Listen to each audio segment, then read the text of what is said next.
Hey everybody! In the final Toolkit episode, I'm going to show you my adventures in setting up the non-MO2 related tools that I like to use. You may or may not need these, depending on what you intend to do. The tools I'm installing in this video are GIMP and its DDS plugin, NifSkope, Nif Optimizer, Cathedral Assets Optimizer, and a BSA Extractor. That should be enough to get me started with textures and meshes, at least converting my old outfits to the new SSE format. Other tools for playing with meshes, like Blender or Body Slide, are still, well, I'll say I'm still investigating them, because it's not at all clear to me what the best approach is. It's too much to go into right now, so I'll have to tackle that in a separate video. Anyway, I knew I'd need a good graphics software, and I went with my old standby GIMP.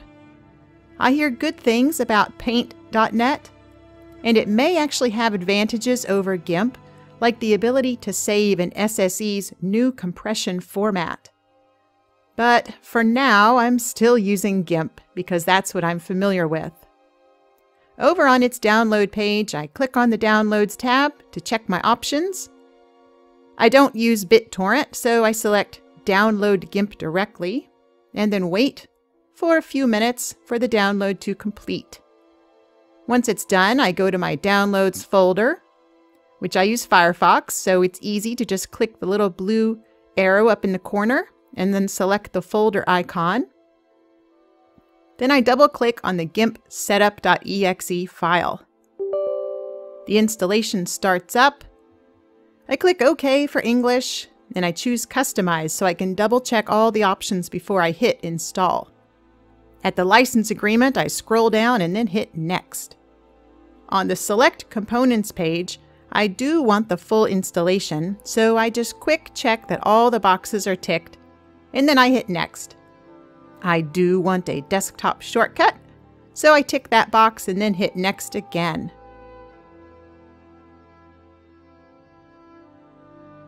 A quick check through the options, and then I click Install and wait for a few more minutes.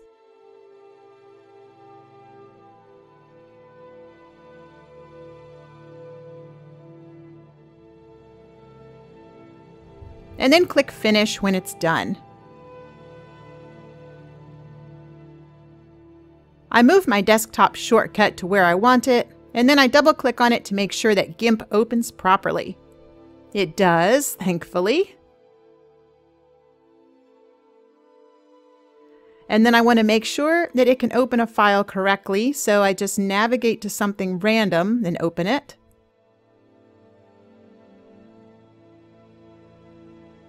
And everything seems to be working. So now I just have to learn where all the tools are in this newer version of GIMP.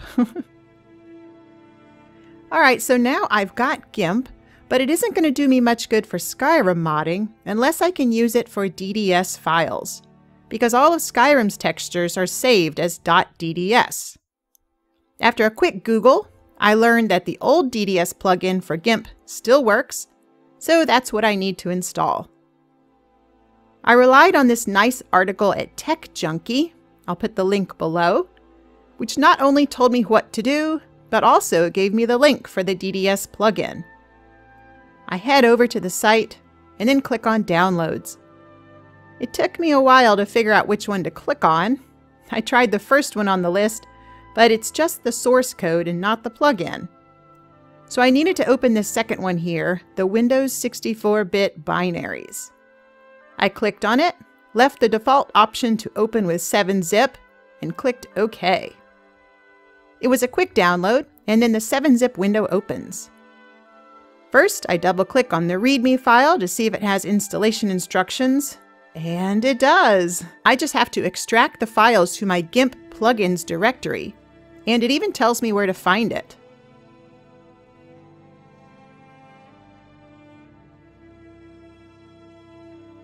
So I click on the dds.exe file and select Extract, and then navigate to my GIMP plugins directory as instructed, and then click OK.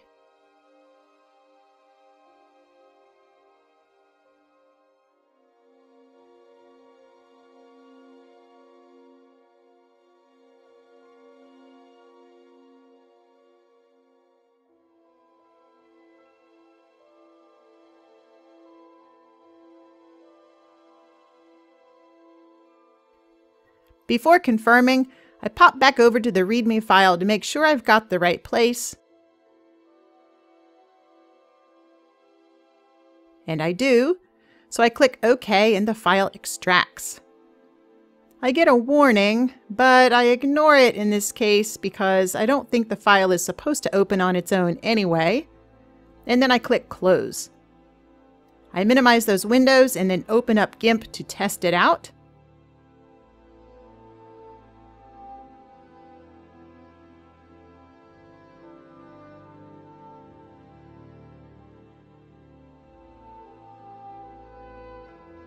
I find the first DDS file I can think of, which is one I'd just been looking at recently, and select that to open.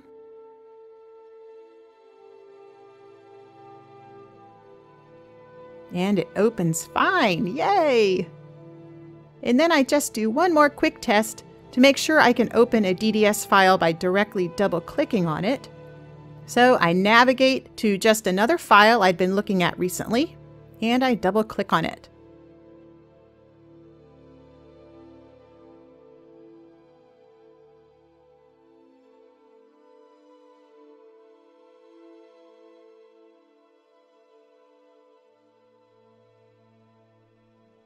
And yes, that one also opens up just fine, so I would call that success.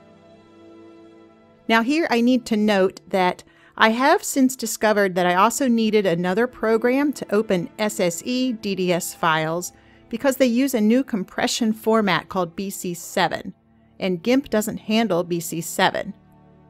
The program I found to solve this is called TexConv, T-E-X-C-O-N-V, and it's the subject of a separate video. All right, with GIMP all set up for textures, now it was time to get NifSkope installed for meshes. I Google up NifSkope, find its hosting site, again I'll put the link below, and again I proceeded to be confused for a while about where to find the actual download. I finally figured out that I had to scroll all the way down to the bottom to find the assets box, and the first file on the list was what I needed. I click on it, leave the default to open with 7-zip, and click OK. When the window opens, I first double-click on the NifSkope folder to check what's inside. And yes, here I can see the executable is in there, so this looks good. I hit the little icon to go up a level, and then I hit Extract for the main folder. I click the button with the 3 little dots to navigate to where I want to put it. In my case, I'm going to put it into my modding folder, so I select that and hit OK. Then I hit OK again, and it extracts. I want to make myself a shortcut, so after closing the extra windows, I navigate to where I had the files extracted.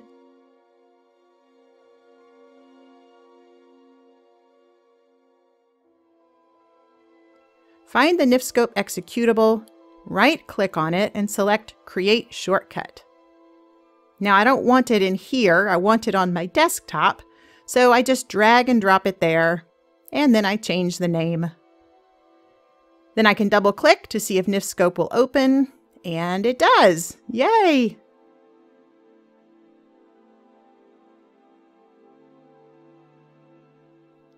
I close it down, make a few quick tweaks, and then I want to test and make sure a Skyrim mesh will open properly.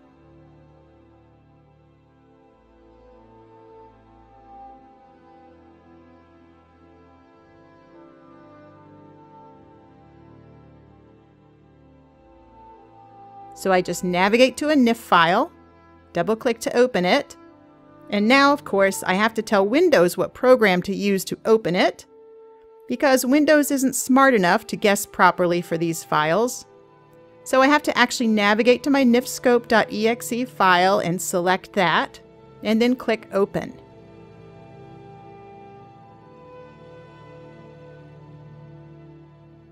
The file opens and it looks, well, okay, it looks doggone weird to be honest, but at least it opened. And now I can tell that I have another new version of software to learn because my old NifSkope didn't look like this. So GIMP and NifSkope are the main tools I need to mess around with textures and meshes, but there are several more tools that I learned about to make my life easier. The first two, Cathedral Assets Optimizer and SSE Nif Optimizer, are both great for converting old meshes and textures to the new Scrn SSE format. And they're just great for optimizing these files in general. Both of these you can find on the Nexus. For Cathedral Assets Optimizer, I learned about this tool while installing the LOTD Plus mod guide. So I credit Evertiro for the instructions provided in his guide, which I followed for this installation.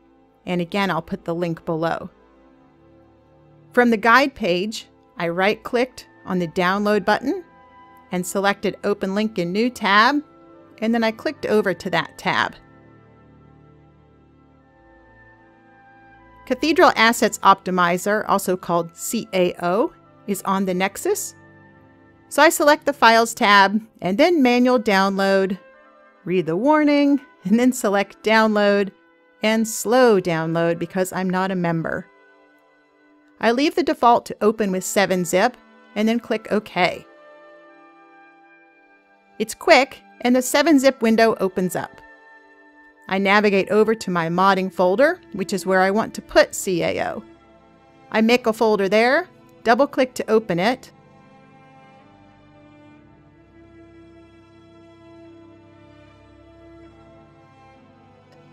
and then Shift+click to select everything in the 7-zip window and drag and drop it over to my Cathedral Assets Optimizer folder to extract it all there, and that's it. There are a couple more guide-specific items that I had to do after this, but I'm not going to cover that here because they're not needed for general use of this program. I also made a desktop shortcut, which I didn't catch on video, but you could easily do that here by just right-clicking on the Cathedral Assets Optimizer.exe file and selecting Create Shortcut, and then just drag and drop that shortcut right onto your desktop. Okay, for conversion of old Scrn textures and meshes using Evertiro's LOTD Plus guide, CAO was all I needed. But as I started playing around with some of my old outfits, I discovered that it did not fix all of my meshes, and some of them would still crash my game. Now, I have to admit, it's entirely possible and probable that I just need to learn which settings to change in CAO because it's a great program. But after doing some reading, I decided that instead I would try to use the SSE Nif Optimizer tool. So I headed over to its page on the Nexus, the link is below, and before downloading I spent some time reading the description. This is very important, and you should note these few very, very important lines if you're going to use this program. Number 1, always create backups of your files. Number 2, do not run the optimizer on your entire mesh folder. And number 3, be careful with the options. Do not use the head parts option on anything that is not a head part. And you can read this in more detail on the mod page. I did note in the comments section that many people did not seem to read these simple rules and screwed up their entire game, and then got angry with the mod author, which is quite silly. So, always read. It's not the mod author's fault if users do not follow the instructions provided. Alright, so with that warning, I then scanned through the rest of the front page, and I noted a few more important items, namely that you don't install this with a mod manager, since it is a standalone program. That was the same for Cathedral Assets Optimizer, by the way. Do not install it through your mod manager. So with that knowledge and feeling comfortable that I'm smart enough to follow directions, I head over to the Files tab and I click Manual Download. And then Slow Download again because I'm too stingy to become a member. And I leave the default open with 7-zip, and the window pops up quickly. I open a second window to navigate to where I want to put it. You can see that my modding folder is getting filled up. And yes, there are some tools here that I haven't covered. Most of these I downloaded and installed as part of the LOTD Plus guide, which if you really want to see that, you can watch my series on that. But in any event, I create a new folder for the SSE Nif Optimizer. I open it, and then just drag and drop the optimizer.exe file from 7-zip into that folder.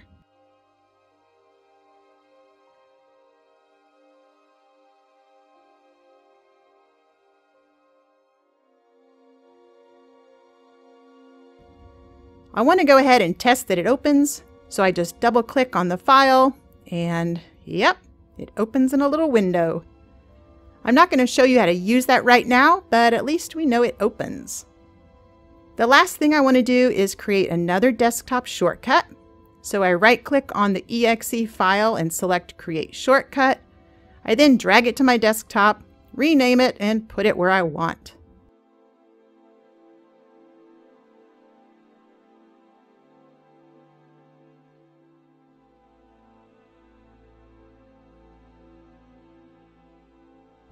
I test that out with a quick double click, and yes, it is working properly. The final tool I wanted was a BSA extractor. Some mod authors pack their meshes and textures, and actually Bethesda does this with all the vanilla meshes and textures into an archive called a BSA. And you can't get to those files without first unpacking the archive. Before my computer redo, I used a Fallout BSA extractor, and that worked just fine. But I see that there is one for SSE posted on the Nexus, and so I decided to give that a try. It seems to do the job, though I still think I need to play with it a little bit more. But in any event, this is how I installed it. From the Nexus page, link below, I did the usual drill. Files tab, manual download, slow download, open with 7-zip.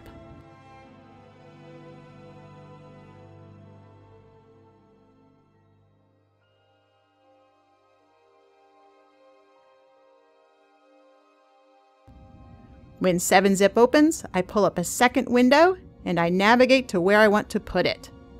I again choose my modding folder and I make a new folder there called BSA Extractor. Again, this is not something that you want to install through your mod manager. I double click to open the new folder in my modding folder and then just highlight everything in the 7-zip window using shift click, and I drag it all over to my new folder to extract the files there. This is the lazy way of extracting, by the way. You could do this in multiple ways, but for me, this just seems easiest. From there, I double-click on the bsa.exe file to test it out, and it opens. Voila! The drag and drop option for selecting the archive is a nice touch, but again, I think I need to use it a few times before I feel comfortable enough to really show you how to do it. And so that was it for my basic modding tools. We've got MO2 set up, plus the main executables we need there, like rybash, SSE edit, loot, and the creation kit. We also, I want to mention this here since I didn't mention it previously in the creation kit video, we have some additional things to help the creation kit work a little bit better, and I'll cover that in a separate video as well. But now, as you can see from this video, we've also got GIMP, NifSkope, and some other tools all ready to go so that I can start messing around again with meshes and textures. So now it's just time to jump in and start modding. And maybe someday I'll actually get to play the game again. So I know that these prep videos I've done are not terribly exciting, but I hope they might be helpful to someone who is very much a beginner like me and sometimes uncertain about where exactly to find all these things and where they need to click on some of these pages. So thanks for watching, and I'll see you next time for another modding adventure. Bye!